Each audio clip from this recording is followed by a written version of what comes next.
on arrive, après avoir vu Apocalypse chapitre 1 à 5, au chapitre 6 de l'Apocalypse. Et ce qui se passe, c'est que dans le livre de l'Apocalypse, on a ce qu'on appelle des septénaires, c'est-à-dire des cycles de 7.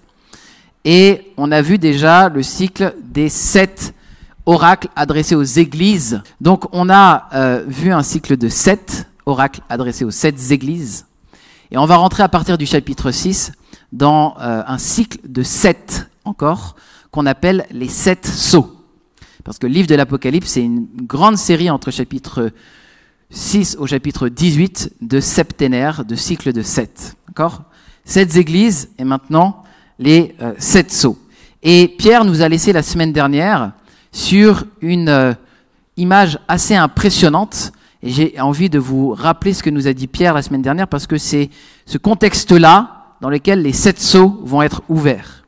Donc au chapitre 4, on avait vu qu'il y avait un peuple immense qui était réuni autour de l'agneau, et l'agneau était sur le trône. Donc essayez d'avoir cette image dans votre tête du trône, avec l'agneau qui est sur le trône, et d'un peuple immense qui est tout autour. Okay ? Ça, c'est l'image vraiment à garder. Et il y a là 24 vieillards qui sont autour du trône. Et les 24 vieillards, ça représente certainement le peuple de Dieu, les 12 tribus d'Israël représentant du peuple de l'Ancienne Alliance, les 12 apôtres du Christ qui ensemble forment un peuple de 24 vieillards représentant en fait tous les élus. Et ils sont habillés de robes blanches et ils ont sur la tête des couronnes d'or. La robe blanche qui signifie qu'ils sont purs, qu'ils ont été purifiés, et la couronne de la victoire. Et évidemment, ils ont des robes blanches et des couronnes d'or parce que Christ a remporté la victoire, les a purifiés. Et encore autour de ce trône, on a 4 êtres vivants. Et ces 4 êtres vivants, ils ont un visage de veau ou de taureau, un visage d'aigle, un visage d'homme et un visage de lion. Et c'est très intéressant. Ça représente certainement d'ailleurs le meilleur de la création, la royauté du lion, l'humanité, parce qu'on sait que l'homme a été créé à l'image de Dieu. On a aussi la douceur du veau, etc. Il y a différentes interprétations. Et puis l'aigle, avec la hauteur, la vision, etc. Certains ont utilisé ces 4 images et les ont associées aux 4 évangiles. Certains ont dit que il y a un évangile qui nous parle beaucoup du Fils de l'homme, donc le visage de l'homme, un évangile qui nous parle beaucoup du lion, de la tribu de Juda, donc une face de lion, un évangile qui nous parle beaucoup aussi du sacrifice, et donc on a un animal qui peut parler du sacrifice, et puis l'évangile qui est associé à l'aigle, souvent c'est l'évangile de Jean, parce qu'il commence dans les hauteurs, au commencement était la parole, c'est un évangile qui prend de la hauteur, etc. Bon, il y a différents types d'interprétations. En réalité, on retrouve ces êtres vivants dans le livre de Zacharie, on va en parler tout à l'heure, et donc il y a des références à l'Ancien Testament. Et puis, autour du trône, on a encore des myriades de myriades d'anges, des êtres et encore des vieillards dans le chapitre 4. Donc, imaginez cette scène incroyable, immense. Et au chapitre 5, il est donné à cet agneau qui est assis sur le trône un livre scellé. Il est scellé par 7 sceaux. Et Jean pleure. Il pleure parce que personne n'est trouvé digne. On a chanté sur « Seul l'agneau est digne, l'agneau immolé est digne ». Et ça vient de là. Il pleure, l'apôtre Jean pleure. Personne n'est digne. Mais il y a un des 24 vieillards qui va s'approcher de lui et qui va lui dire « Ne pleure point. Ne pleure point. Voici le lion de la tribu de Juda, le rejeton de David a vaincu pour ouvrir le livre et ses 7 sceaux. » Ok ? Et c'est là qu'on arrive au cycle des sceaux qui, effectivement, ça c'est le premier septénaire, les 7 églises. Et nous, on est dans la colonne verte avec les 7 sceaux. Et donc, ce qui est très intéressant à remarquer, c'est important, c'est que les 7 sceaux sont divisés en 4 plus 3. Les 4 premiers sceaux, quand ils vont être ouverts dans le livre de l'Apocalypse, ils vont faire venir la venue d'un cavalier qui monte un cheval d'une certaine couleur. Et ensuite, il y a 3 autres sceaux qui sont ouverts, mais il n'y a plus de cavalier qui arrive. C'est une autre logique. D'accord ? Et donc, le premier cavalier, c'est un cavalier qui est blanc, qui est conquérant, avec un arc et qui vient pour vaincre. On va juste lire ça. celui qui montait avait un arc, une couronne lui fut donnée, et il partit en vainqueur pour vaincre. Donc, il est probable que le cavalier blanc, en fait, se réfère à l'image de la victoire impériale. On va voir ça après si vous voulez plus de détails dans les questions. Mais il y a différentes façons d'interpréter. Certains ont pensé que c'était Jésus, certains ont pensé que c'était l'Évangile qui était représenté là. Et beaucoup de commentateurs disent que c'est plutôt une image, une expression de la victoire impériale. Et souvent, les grands empereurs montaient un cheval blanc, allaient à la victoire pour vaincre. Et on verra, si vous voulez, en relation avec d'autres passages de l'Évangile, pourquoi. Ensuite, il y a le deuxième sceau qui est ouvert, et quand le deuxième sceau est ouvert, il y a un cheval roux qui apparaît, et il est dit, celui qui le montait reçut le pouvoir d'enlever la paix sur la terre, afin que les hommes s'égorgeassent les uns les autres, et une grande épée lui fut donnée. Et donc, c'est celui qui annonce les guerres. Le troisième sceau, lorsqu'il est ouvert, alors je vous ai pas dit un détail important, mais à chaque fois que un sceau est ouvert, c'est par Jésus qu'il est ouvert, parce que c'est lui qui est digne. Mais au moment où il va ouvrir un sceau, il y a un des 4 êtres vivants, donc lion, veau, aigle, tête d'homme, qui dit « Viens !» Et c'est à ce moment-là que le cavalier arrive. Mais on peut interpréter le fait que ce n'est pas vraiment au cavalier qui s'adresse, mais à Jésus. « Viens, Jésus !» C'est un refrain du livre de l'Apocalypse. Et alors que Jésus s'apprête à venir, il y a des événements qui doivent arriver avant, notamment les jugements qui sont là. Le livre scellé, c'est quoi? C'est certainement le livre des jugements de Dieu qui vont s'abattre sur le monde, mais c'est surtout le livre de la destinée du monde, donc avec ces jugements, mais ça ouvre des séquences qui amènent à la rédemption finale de son peuple et au jugement final de ceux qui n'ont pas cru. C'est le livre un peu de la destinée ou de la rédemption, du plan de rédemption de Dieu. À chaque fois, on va avoir un jugement sur ceux qui se détournent de Dieu. Quand il ouvre le troisième sceau, Jésus, l'être vivant, dit « Viens !» et un cheval noir apparaît. Et celui qui le montait tenait une balance dans sa main. Et à ce moment-là, Jean, il entend du milieu des 4 êtres vivants une voix qui disait ceci, « Une mesure de blé pour un denier et 3 mesures d'orge pour un denier, mais ne fais point de mal à l'huile et au vin. » Donc ici, on est en train de nous expliquer qu'une mesure de blé et une mesure d'orge vaudrait un denier. Alors en réalité, c'est 8 à 16 fois plus que ce que coûtaient ces mesures-là. Et on est en train de nous annoncer que au niveau de ce qui va passer en termes de commerce, de marchandises, en fait, les gens vont s'appauvrir, ou en tout cas le pouvoir d'achat va être diminué, le coût, la valeur des choses nécessaires, parce que l'orge et le blé, c'était vraiment le nécessaire, va augmenter. Le vin et l'huile, c'est aussi des aliments de la vie courante, mais qui sont un petit peu moins nécessaires. Et donc, si tu as toutes tes économies qui sont parties dans le blé et l'orge, tu ne peux plus acheter le vin et l'huile, et à moins que tu aies beaucoup d'argent, tu ne peux pas vivre de manière normale. Et donc, on a là l'expression de cet écart qui se creuse entre pauvres et riches, cette économie qu'on connaît déjà, et qui est annoncée par le livre de l'Apocalypse. Donc, on est déjà avec Jean en train de parler de ces choses. Ça a du sens pour les chrétiens auxquels il parle au 1er siècle. On peut imaginer que eux-mêmes, parmi les chrétiens, certains sortaient de leur propre métier pour des raisons de croyance. Certains sortaient de l'armée parce qu'ils voulaient pas vivre la violence. Certains sortaient de certaines corporations parce qu'il y avait des cultes aux idoles qui étaient associés à ces corporations. Il y avait différentes raisons pour lesquelles les chrétiens sortaient parfois de leur métier. Et ils étaient certainement visés ici aussi comme étant des pauvres qui allaient subir malheureusement ce changement dans le commerce et l'ordre des choses habituelles, le prix habituel des biens. Ensuite, on arrive au 4e sceau et je cherche parce que j'ai perdu la page. La voix du 4e être vivant se fait entendre encore, vient, et là, un cheval de couleur pâle apparaît.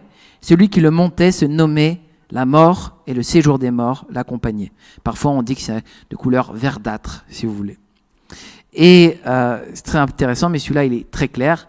Il désigne la mort le séjour des morts, mais c'est pas seulement ça. Il est écrit, le pouvoir leur fut donné sur le quart de la terre pour faire périr les hommes par l'épée, par la famine, par la mortalité et par les bêtes sauvages de la terre. Donc ici, il y a une multiplication des malheurs, 4 grands malheurs. Si vous voulez, il y a une référence à ça dans Ézéchiel, les 4 malheurs, qui sont les mêmes malheurs qui sont annoncés et qui sont repris ici dans l'Apocalypse de Jean. On va ensuite assister à l'ouverture du 5e sceau. Et là, Jean voit sous l'autel les âmes. Il y a des âmes qui sont sous l'autel et qui crient jusqu'à quand, toi, saint et véritable, tarderas-tu à venger? Alors, là je le fais de vive voix, de mémoire. Jusqu'à quand, maître saint et véritable, tarderas-tu à juger et à tirer vengeance de notre sang sur les habitants de la terre? Et au verset 12, alors l'ange de l'Éternel prit la parole et dit, Éternel des armées, c'est une reprise de Zacharie 1 qui dit, alors l'ange de l'Éternel prit la parole et dit, Éternel des armées, jusqu'à quand n'auras-tu pas compassion de Jérusalem et des villes de Juda contre lesquelles tu es irrité depuis 70 ans? Dans une autre version, mais en tout cas il y a un lien entre les deux versets.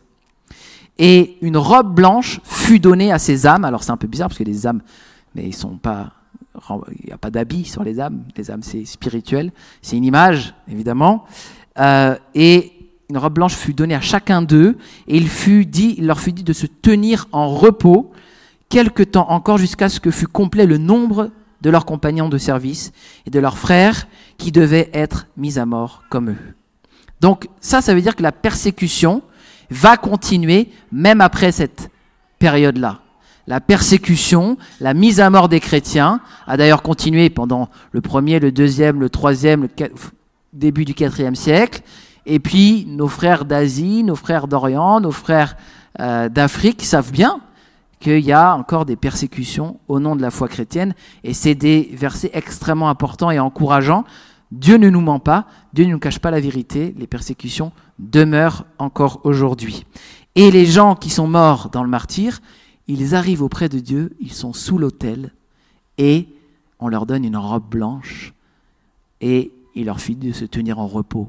Ils trouvent la paix, l'apaisement en étant revêtus de cette robe qui signifie leur justification, le fait qu'ils sont vus comme saints, purs devant Dieu. Ça va, vous arrivez à suivre? J'arrive à vous tenir, même si c'est un peu plein de choses. C'est alors que Jésus ouvre le 6e sceau. Le 6e sceau. Et là, il y a eu un grand tremblement de terre.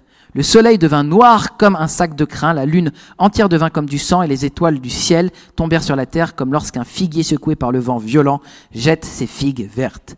Le ciel se retira comme un livre qu'on roule, et toutes les montagnes et les îles furent remuées de leur place.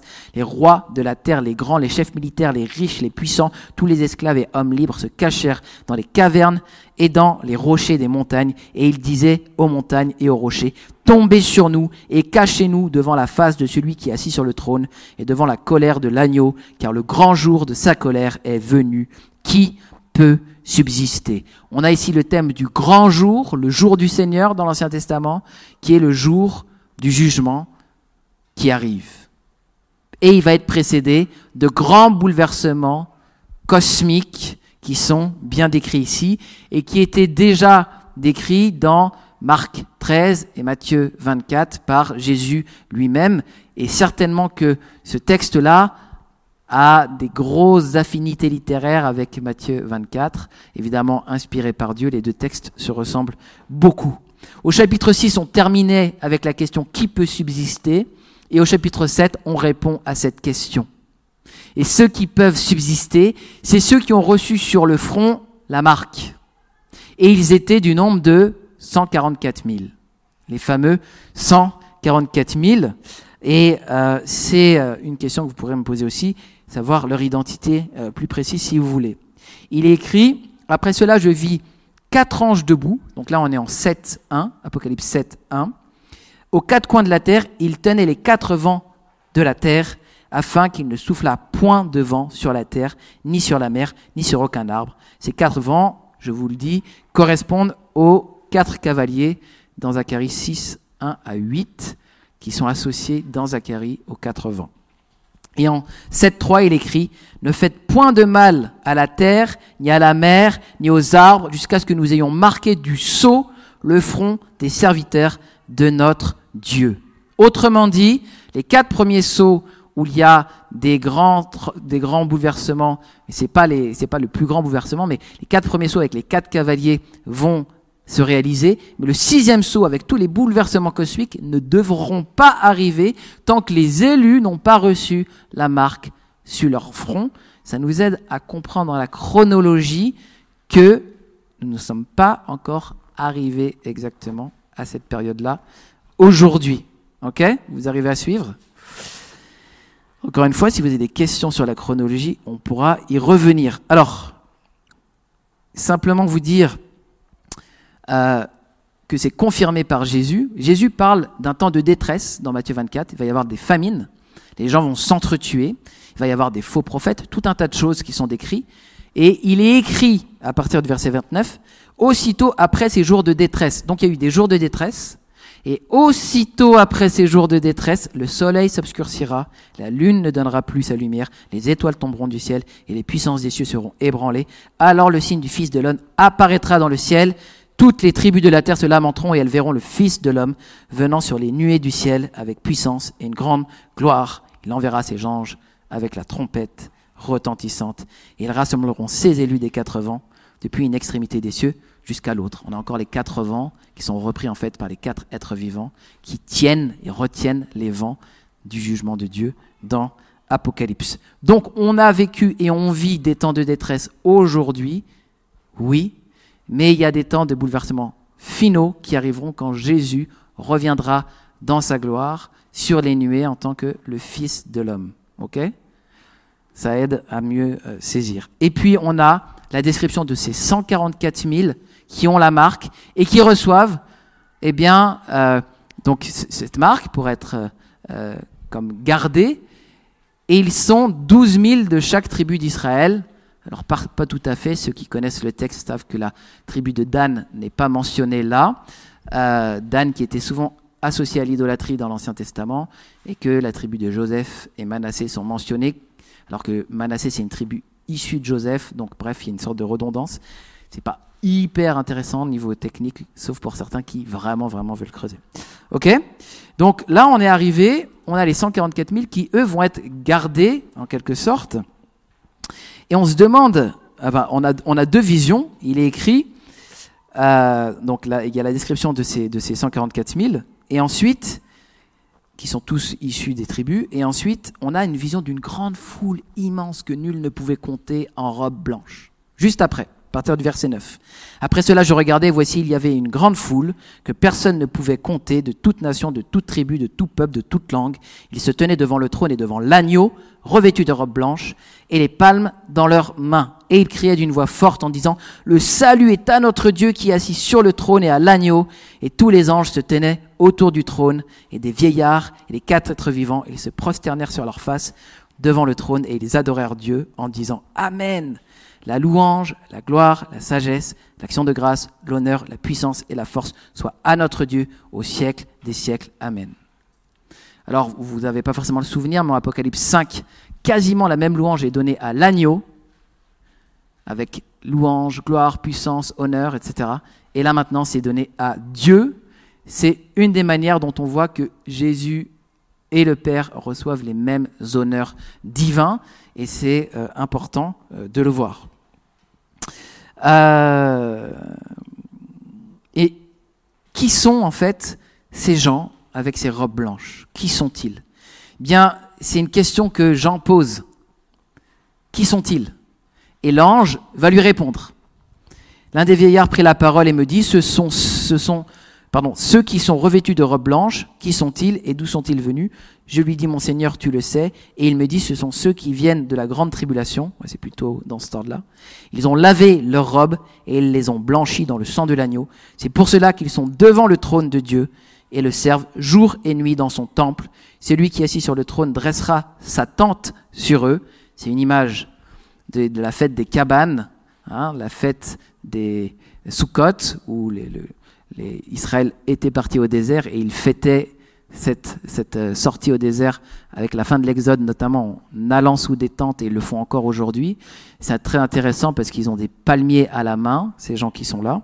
Il est écrit ils n'auront plus jamais faim, plus jamais soif, et le soleil ne les frappera point ni aucune chaleur, car l'agneau qui est au milieu du trône les paîtra, les conduira aux sources d'eau de la vie, et Dieu essuiera toute larme de leurs yeux. Amen. Et donc on a des magnifiques promesses pour ce peuple des rachetés, c'est ceux qui ont lavé leur robe dans le sang de l'agneau. Ça parle de nous, ça parle de tous ceux qui ont cru en Jésus et qui ont mis foi dans son sacrifice. Et Dieu établira sa tente, sa protection sur nous pour l'éternité, et on vivra avec lui pour toujours. Alors, je ne dois pas dépasser 20 minutes, donc je vais commencer après à répondre à vos questions. Mais une chose importante déjà, c'est de dire que Jésus ne tarde pas, c'est très important. Il revient, il y a différentes étapes, on le voit, et il nous a prévenus dans le livre de l'Apocalypse.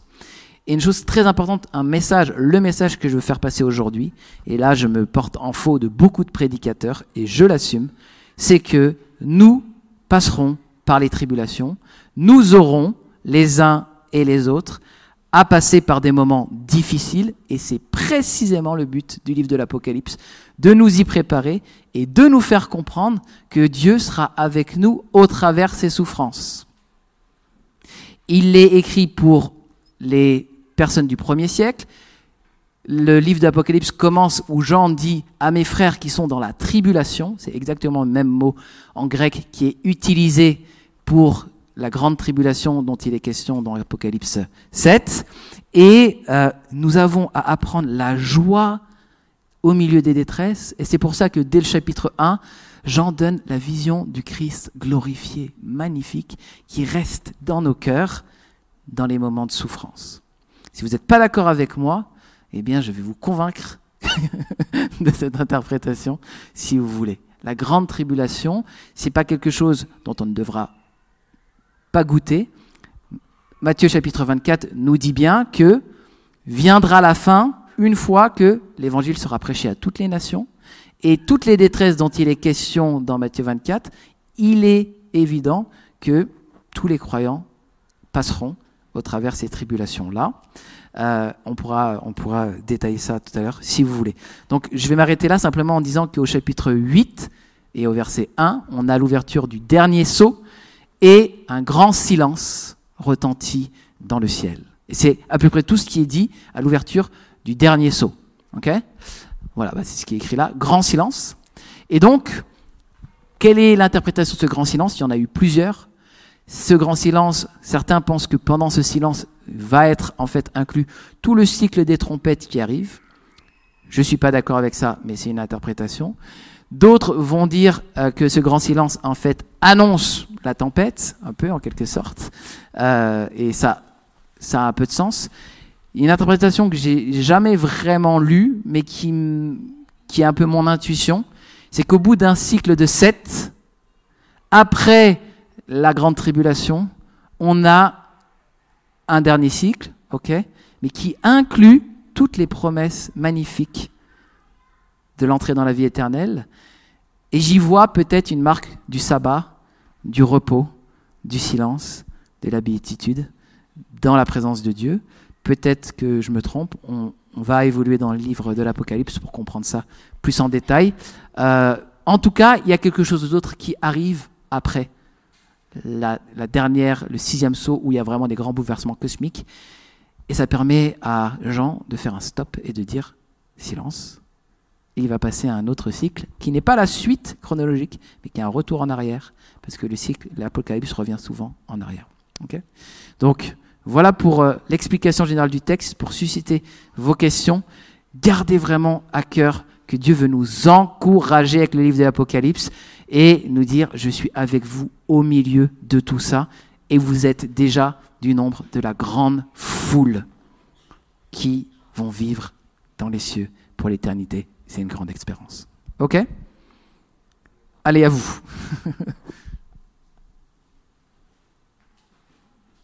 Oui. Je reste debout ou je vais en bas là, ça fait bizarre. Bah déjà, merci Rémi de nous laisser ce privilège de te poser des questions, parce que c'est vraiment un livre qui n'est pas toujours simple à... Et la question que je voulais te poser, c'est est-ce que tu peux me dire quels sont les arguments pour dire que l'Apocalypse, dans cette vision-là que tu as donnée, n'est pas dans le passé, cette vision prétériste, futuriste, et je pense que toi, tu as une vision plutôt chronologique, finalement. Alors, il y a une grande... Alors, prétériste, futuriste, on va expliquer aux gens. L'interprétation prétériste, qui veut dire, qui se réfère au passé de l'Apocalypse, c'est de dire que tout ce qui est écrit dans le livre de l'Apocalypse, à peu près, c'est déjà passé et correspond au temps de ceux qui recevaient la lettre. Mon avis à moi, c'est que le livre de l'Apocalypse, puisqu'il va du temps où Jean reçoit sa révélation sur l'île de Patmos jusqu'au retour du Seigneur à la Nouvelle Jérusalem qui descend du ciel, englobe forcément une période plus grande que ce qui est dans le passé, forcément. Mais que la majeure partie des éléments qui sont dans le livre de l'Apocalypse a du sens pour les personnes qui sont dans le Nouveau Testament, qui reçoivent. Parce que en fait, à partir du moment où Christ retourne aux cieux, on commence dans la Bible la période qui s'appelle la fin des temps. La fin des temps, c'est du retour de Jésus au ciel, enfin de son ascension jusqu'à son retour. Et donc un cycle commence. Et si on regarde quand Jésus parle, quand il dit ces choses arriveront, en fait c'est un temps dans le grec qui est ces choses commencent à arriver. Et donc, les persécutions commencent à arriver dès le 1er siècle, les problèmes de famine, les problèmes, etc., vont commencer à arriver pour ce peuple de la Nouvelle Alliance, mais vont se prolonger, et il semble que dans le livre de l'Apocalypse, on a quand même une augmentation, une accélération du mal à la fin, sachant que Jésus dit aussi que dans les derniers temps, l'amour du plus grand nombre se refroidira, et il y eut une détresse telle que s'il n'avait pas, en gros, arrêté à cause des élus, eh bien, plus personne n'aurait pu tenir. Et donc, il y a quand même une explication dans la Bible que ça va s'amplifier à la fin. Alors, pourquoi est-ce que c'est pas que prétériste ? Parce que il me semble que la fin du monde, la colère de Dieu et le retour de Christ, là, sont pas encore arrivés. C'est à la venue du Fils de l'homme. Et pour moi, Jésus n'est pas encore revenu sur les nuées. Et si tu regardes dans Marc 13 et Matthieu 24, les éléments cosmologiques, cosmiques qui arrivent ici, c'est à peu près au même moment que le retour de Christ. Et il nous a laissé en disant, il va y avoir ces temps de détresse, puis après ces temps de détresse, il va y avoir les étoiles qui tombent, etc., etc., et le Fils de l'homme va revenir. À mon avis, on n'en est pas encore arrivé là, et c'est pour ça que pour moi, c'est pas que dans le passé, mais c'est aussi dans l'avenir. Ça va ? Ok.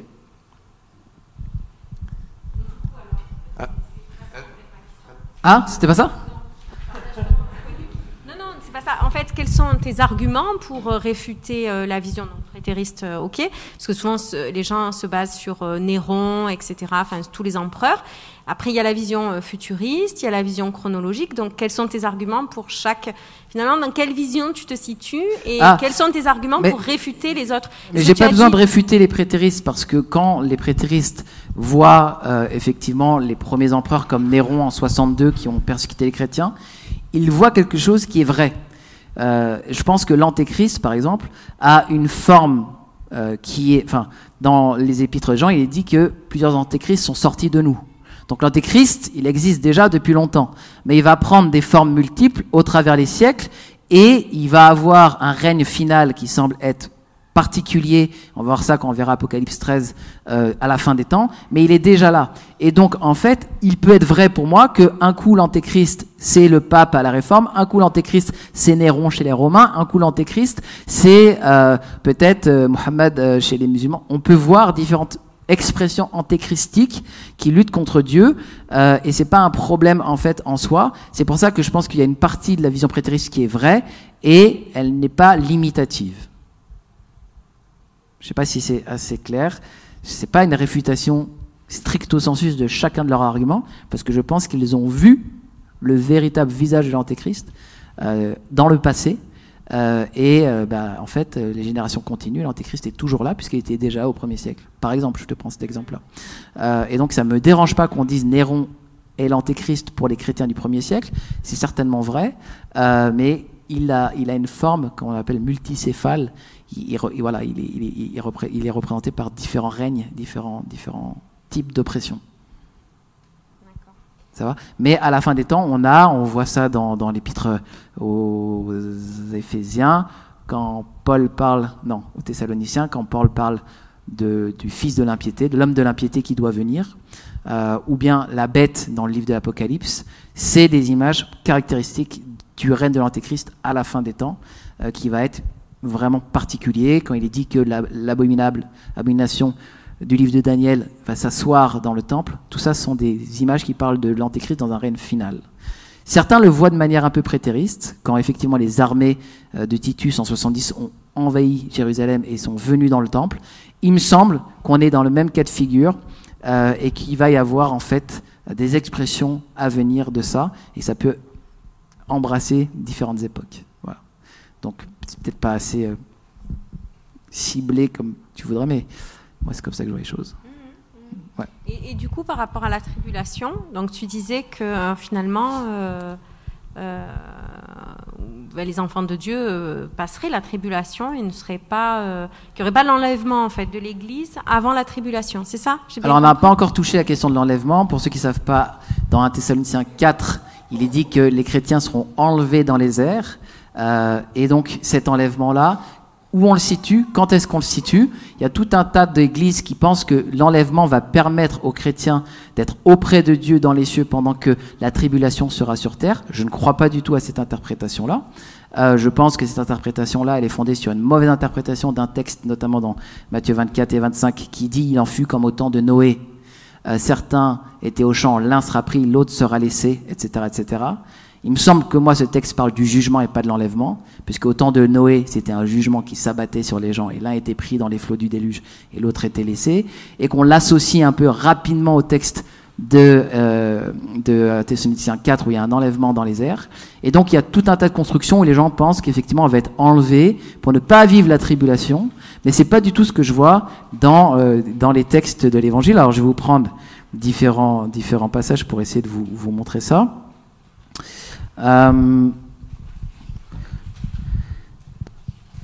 Où l'ai-je mis? Excuse-moi.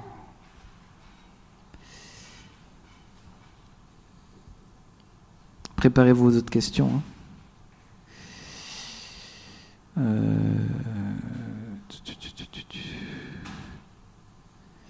fallait que j'affiche l'intégralité du message. C'est pour ça. Ok. Donc, par exemple, quand on parle de la grande tribulation d'Apocalypse 7, le mot en grec, c'est type 6. Et il est déjà utilisé pas mal de fois par Jésus lui-même. Par exemple, dans Matthieu 13, 21. Mais, je vais prendre Matthieu 24, 9, pardon. Alors on vous livrera au typlis, à la tribulation, et on vous fera mourir, et vous serez haïs de toutes les nations à cause de mon nom. Par exemple, là, ce sont des chrétiens qui sont haïs à cause du nom de Jésus. C'est pas des gens qui ne croient pas en Jésus. Dans Matthieu 24, 21, c'est alors que la typlis sera si grande qu'il n'y a eu point de pareil depuis le commencement du monde jusqu'à présent, et qu'il n'y en aura jamais. Et en Matthieu 24, 29, donc encore plus loin, aussitôt après ces jours de typlis, de tribulation, le soleil s'obscurcira, la lune donnera plus sa lumière, les étoiles tomberont du ciel, les puissances des cieux seront ébranlées. Et quand tu regardes dans ces textes, il est dit à ceux à qui il s'adresse de tenir ferme dans ces moments-là. Dans Marc 13, car la détresse typlis en ces jours sera telle qu'il n'y aura eu point de semblable depuis le commencement du monde jusqu'à présent et qu'il n'y aura jamais. Et dans Marc 13, 24, mais dans ces jours, après cette détresse, le soleil s'obscurcira, etc. Et dans Jean 13, 33, je vous dis ces choses afin que vous ayez la paix en vous. Vous aurez des typlis dans le monde, mais prenez courage, j'ai vaincu le monde. Il y a pas mal de textes comme ça, quand tu les prends vraiment en contexte, qui montrent en fait que les chrétiens vont vivre les tribulations et qu'ils doivent plutôt se tenir prêts à y résister que croire qu'ils vont être emportés quelque part pendant que la tribulation va tomber. À chaque fois que j'analyse les prédications des prédicateurs qui me disent qui a ce retrait, un enlèvement, j'ai du mal à vraiment trouver les appuis bibliques. Je sais que ça fait beaucoup parler, je sais que c'est une interprétation courante. Moi, je pense que en fait, ça empêche aussi... Enfin, souvent, d'ailleurs, on vous demande de vous préparer à l'enlèvement, ce que la Bible ne dit jamais, puisqu'elle nous donne de nous préparer au retour de Christ. Hein? Et donc, soyez prêts pour l'enlèvement, etc., etc. Et ces églises-là savent comment être de ceux qui sont enlevés. Et donc, les gens restent dans ces églises absolument parce que le pasteur, il a les clés. Vous voyez ce que je veux dire ? Non, préparez-vous au retour de Christ et préparez-vous à que peut-être cet après-midi, vous allez être écrasé par une voiture et vous serez auprès du Seigneur. Et ça suffit. Tu vois ? Parce qu'en fait, on essaye de faire là une caste entre deux chrétiens. Les chrétiens enlevés au ciel, qui sont mieux que ceux qui restent sur terre, qui eux vont vivre la tribulation pour un peu leur apprendre à être fidèles. Et c'est ça l'idée. Et donc, il y a des gens qui pensent faire partie de cette caste et qui vous enseignent qu'en restant avec eux dans leur église, vous aurez les clés pour faire partie de cette caste. Et l'expression ultime de ça, c'est les témoins de Jéhovah qui pensent qu'il y a une caste de 144 000, très précisément littéraux, qui sont des élus de Dieu, qui auront, eux, une espérance pour toujours dans le ciel, pendant que tous les autres auront une espérance pour toujours sur la terre. Ce qui est totalement faux, puisque Dieu va créer des nouveaux cieux et des nouvelles terres pour qu'on y habite dans sa présence et que ciel et terre se rejoindront comme un seul et même environnement, puisqu'il n'y aura plus soleil. C'est l'agneau qui va éclairer le nouveau temple, puisque la Jérusalem céleste va venir sur terre et il n'y aura plus de distinction entre ciel et terre et on vivra tous dans un même espace. Donc ça encore, c'est une fausseté qu'apportent les témoins de Jéhovah et il faut leur dire. Voilà. Juste pour clarifier, je pense que ça pourrait être utile pour tout le monde qui veulent creuser après derrière ces positions entre on a parlé des millénaristes, de la tribulation, de tout ça. Comment toi tu définirais ta position pour que ceux qui veulent creuser puissent creuser les prétéristes sur le millénium, sur le millénium, sur la tribulation, sur les prétéristes, etc. C'est vrai que c'est beaucoup de mots qu'on balance comme ça. Oui. Et alors. Dans Apocalypse 20, au verset 6, il est dit qu'il va y avoir un règne de 1000 ans de Christ. Il y a 3, 4, 5 grandes écoles d'interprétation. On reviendra dessus. Il y a les post-millénaristes, les pré-millénaristes, les amillénaristes. Et dans les pré-millénaristes, on a les pré-millénaristes classiques, les pré-millénaristes dispensationalistes. Et dans les pré-millénaristes classiques ou dispensationalistes, on a les post-tribulationnistes, les tribulationnistes, etc. OK ? Donc c'est complexe. Il y a 1000 ans où Jésus va régner. Ma position à moi, et vous avez absolument le droit de ne pas être d'accord, parce qu'il y a des très grandes personnalités de l'histoire de l'Église auxquelles j'adore, qui ne sont pas d'accord avec moi. Irénée de Lyon, par exemple, il était prémillénariste, Saint-Augustin était amillénariste, et depuis le début, il y a des batailles théologiques là-dessus. Les amillénaristes disent que les 1000 ans sont symboliques, c'est pas qu'il n'y a pas 1000 ans, mais c'est qu'ils sont symboliques entre le retour de Jésus, entre l'ascension de Jésus au ciel et son retour. Et donc, on est dans le millénium actuellement, et du coup, on est dans les 1000 ans, et Jésus va revenir à la fin de ces 1000 ans, mais on règne déjà avec Christ, parce qu'on verra ça, mais on règne déjà avec Christ spirituellement.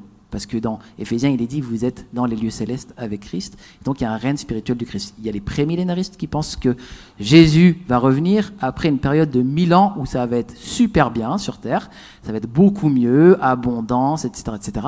Et après ces 1000 ans-là, dans ces 1000 ans, il y aura beaucoup de gens qui vont se convertir, notamment le peuple d'Israël qui va vivre un réveil. Et puis à la fin de ces 1000 ans-là, eh bien, il va y avoir le Seigneur qui va revenir pour ses jugements. Les post-millénaristes voient les choses un petit peu autrement. Aujourd'hui, nous préparons activement par notre évangélisation le retour de Jésus. Et Jésus va revenir, puis il va établir un règne de 1000 ans sur terre. Et après ces 1000 ans-là, on aura le jugement. Okay ? Donc, les 1000 ans, c'est soit avant le retour de Jésus, soit après le retour de Jésus, soit en ce moment. En gros, ça, c'est les 3 grandes écoles. Voilà. On pourra en reparler plus précisément quand on fera Apocalypse 20, mais effectivement, pour moi, et la tribulation et les 1000 ans peuvent être concomitants. Jésus dit qu'il va faire pousser l'ivraie, la bonne herbe et la mauvaise herbe ensemble, et ensuite il coupera le tout et il séparera. Donc je pense que le bien et le mal, entre guillemets, peuvent cohabiter jusqu'au jugement dernier. D'autres pensent que ça va être plus scindé, plus séparé, et il n'y a pas de problème. Vous êtes chrétien et même né de nouveau, si vous n'êtes pas d'accord avec moi là-dessus. Oui.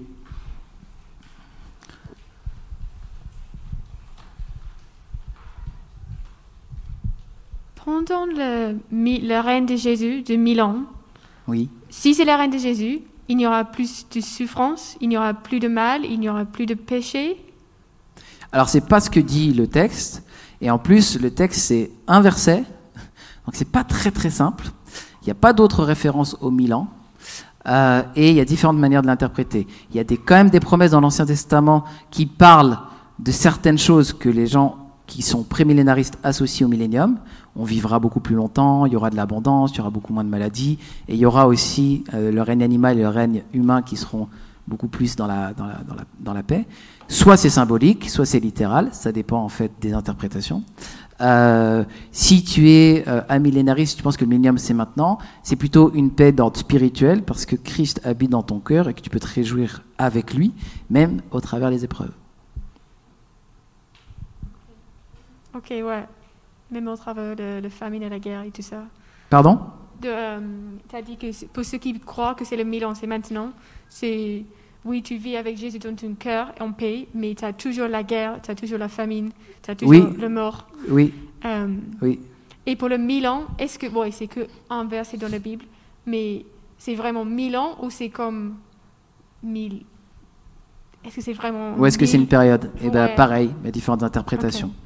C'est pas, je peux te répondre, tu vois, dans ma perspective, mais selon une autre perspective, ça va être littéral, et dans une autre perspective, ça va être symbolique. Moi, j'ai tendance à voir les chiffres dans le livre de l'Apocalypse beaucoup comme symboliques. Je pense que les 144 000, c'est symbolique. Je pense que même les chiffres de 7, etc., il y a une valeur symbolique dans ces choses. Mais si c'était littéral, bah, ça ne me gênerait pas. Moi, ce n'est pas mon interprétation. Mais à toi. En fait, on a des bons commentaires de l'Apocalypse avec différentes interprétations. Si on veut vraiment creuser et se faire son avis, voilà, une prédication de 2 fois 20 minutes suffira jamais pour. Voilà. Okay, est-ce qu'il y a d'autres questions ? Johanna derrière, ouais. C'est par rapport aux sauts, est-ce que ça se déroule les uns après les autres ou il y en a qui sont en même temps, notamment par rapport aux cavaliers, si c'est aussi ils arrêtent les vents. Est-ce que ça veut dire que d'abord ils ont une action chaque cavalier les uns après les autres ou tous en même temps ? Alors si on regarde les écrits de Zacharie chapitre 1, Zacharie 6, je te donnerai une autre référence, ils ont plutôt l'air concomitants. Ils ont plutôt l'air concomitants, c'est pas strictement chronologique. On les sépare pour montrer les différentes formes d'action. Parce que les 4 malheurs arrivent ensemble aussi dans Ézéchiel. Et donc c'est pas obligatoirement l'un après l'autre, en fait. Voilà. Alors, du coup, est-ce que je vois par rapport aux sauts, est-ce que tu crois pas que les sauts, que les 4 premiers sauts ne sont pas déjà là en train de se passer ? Vu que je vois la famine, etc. Et dans ce cas-là, est-ce que tu crois que le 5e saut, comme c'est je vis sous l'autel des âmes de ceux qui avaient été immolés, du coup c'est ça la prochaine étape. Et finalement, est-ce que le chapitre 6 de l'Apocalypse, celui-là, n'est pas un résumé finalement global un peu du livre et des temps de ce qui va se passer ? Alors non, je pense que les 4 et même les 5 premiers sauts sont en cours. Je pense qu'aujourd'hui, on a les détresses, les famines, etc., etc. dans le monde. Je pense qu'on a aussi des persécutions de chrétiens. Et les âmes sous l'autel, ils disent « Quand tarderas-tu à venger, à tirer vengeance de notre mort ?» Et là, il leur est dit « Attends, il y en a encore d'autres qui doivent être mis à mort. » Donc je pense que ça, c'est pendant toute l'ère de la prédication de l'Évangile que ça va se faire. Donc on est en cours sur les 5 premiers sauts. Il me semble que le 6e n'est pas arrivé, que c'est vraiment les grands bouleversements cosmiques de la fin des temps qui précèdent juste le retour de Jésus. C'est mon avis. Voilà. Donc je pense que de 1 à 5, on est dedans. Oui. Il me semble que dans le livre de Daniel, il y avait des indices un petit peu sur les dates. Qu'est-ce que tu en dis ? Là, si tu veux vraiment faire un temps, un tiers de temps, et puis les 1260 jours, etc. de Daniel, on fait ça quand on fait Apocalypse 20, parce que ça va être une étude. D'accord. Voilà. Il y a des langues qui ont écrit des livres juste sur ça.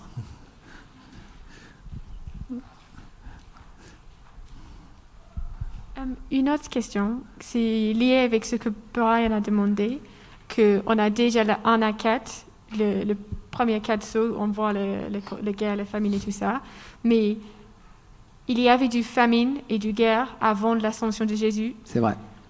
Donc Joseph et la famine là,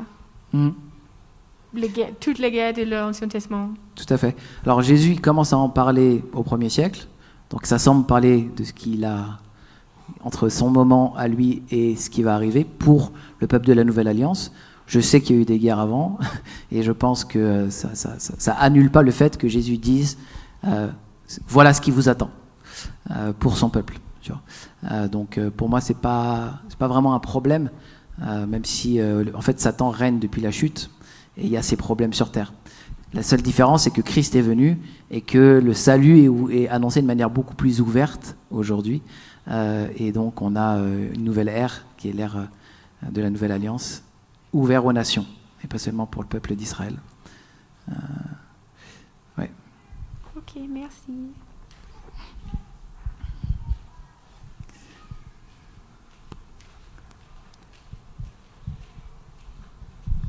Merci déjà pour tous ces éclairages aussi, parce que je pense que ça demande beaucoup de préparation. Donc déjà, je voulais te remercier pour ça. T'as dit que, bon, c'est quand même une question que je me posais sur le dénombrement. Je m'étais intéressé à comparer le dénombrement dans Apocalypse 7 par rapport au dénombrement dans Nombre, du coup qui porte ce nom-là. Est-ce que quand même ça a considéré les différences dans notamment tu as mentionné qu'il y a des tribus qui sont et qui n'étaient pas. Est-ce qu'il y a quand même quelque chose on va dire, à prendre en compte dans ce dénombrement qui est différent? Peut-être tout simplement parce qu'on est dans une nouvelle alliance de grâce aussi. Est-ce que tu t'es fait un avis sur cette question ou pas? Bon, alors peut-être pas aussi fouillé que c'est possible. Ce qu'on voit, c'est que souvent les dénombrements ils sont liés à l'action militaire. Et que en fait, là, il y a un dénombrement du peuple, mais c'est aussi ce peuple, le peuple engagé sur terre, qui sont les soldats du Christ. Et moi, il me semble qu'il y a quelque chose de cette équivalence entre les dénombrements dans l'Ancien Testament des soldats et les dénombrements qui est fait là. Là, c'est tout le peuple, donc c'est très intéressant. Après, je vous ai pas dit quelque chose qui est aussi crispant pour d'autres prédicateurs, et vous avez le droit de pas être d'accord avec moi, mais moi, je pense que les 144 000, c'est exactement les mêmes personnes que la grande foule. Et là, il y en a qui sont pas d'accord avec ça. Et je pense que les 144 000 dont il est question, c'est l'image de ceux qui sont sur terre en train de vivre la tribulation habituelle. Je ne crois pas que ce sont que des juifs, je sais qu'il y en a qui pensent ça, mais je peux vous expliquer pourquoi je ne crois pas.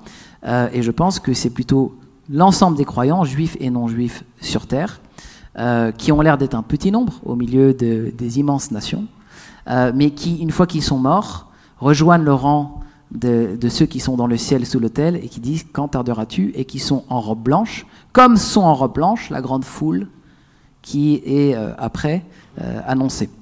Et qu'en réalité, il y a une vision terrestre et une vision céleste du même peuple. Alors après, si vous voulez que je vous dise pourquoi je pense que c'est pas que des juifs, il faut vous poser la question, sinon on pose une autre question. Pardon ? Ah, bah alors quelqu'un veut savoir. Ok, je vais prendre le pupitre. Vous avez 3 quarts d'heure ? Oui. Bon, on va pas faire ça. Bon, là, il est 38, donc je finis là-dessus. Je vais vous lire toute une portion de ce qui est important pour moi par rapport aux 144 000. Encore une fois, c'est soumis à interprétation. Vous avez le droit de pas être d'accord. Il y a 2 textes sur les 144 000 dans l'Apocalypse. Il est dans l'Apocalypse 7 et dans l'Apocalypse 14. Il est dit dans Apocalypse 7.4, « J'entendis le nombre de ceux qui avaient été marqués du sceau, 144 000, de toutes les tribus des fils d'Israël, de la tribu de Juda, 12 000 marqués du sceau, de la tribu de Ruben, 12 000 marqués du sceau, Gad, 12 000, etc., etc., marqués du sceau. » Et le deuxième texte, dans Apocalypse 14.1, il est écrit, « Je regardais et voici l'agneau se tenait sur la montagne de Sion, et avec lui 144 000 personnes qui avaient son nom, c'est très important, et le nom de son père écrit sur leur front.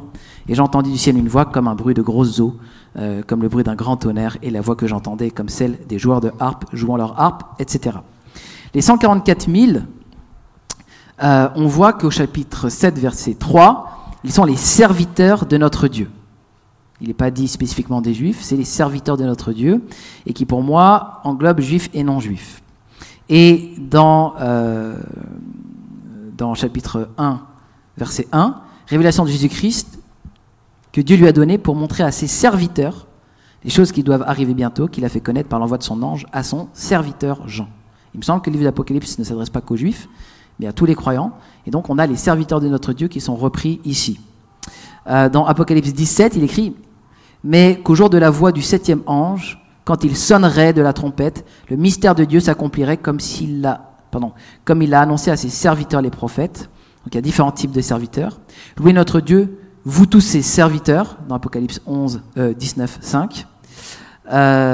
Et puis il est écrit, c'est dans les lettres aux églises, il n'y aura plus d'anathème, Apocalypse 19, 3, il me semble, il n'y aura plus d'anathème, le trône de Dieu et de l'agneau sera dans la ville, ses serviteurs le serviront. Et il me dit, ces paroles sont certaines véritables, et le Seigneur, le Dieu des esprits et des prophètes, a envoyé son ange pour montrer à ses serviteurs les choses qui doivent arriver bientôt. Donc déjà, les serviteurs sont associés, les 144 000 sont associés aux serviteurs de Dieu, et dans tout le livre de l'Apocalypse, ces serviteurs, c'est un peuple qui est plus large que les Juifs. Ensuite, les 144 000 sont appelés les rachetés de la terre. C'est dans 14.3, si ce n'est les 144 000 qui avaient été rachetés de la terre. Or, dans Apocalypse 5.9, il est écrit « Tu as racheté pour Dieu par ton sang des hommes de toute nation, de toute langue, de tout peuple et de toute nation. » Donc les rachetés ici, c'est toutes les nations, pour le coup. Donc il y a une sorte d'assimilation entre les deux.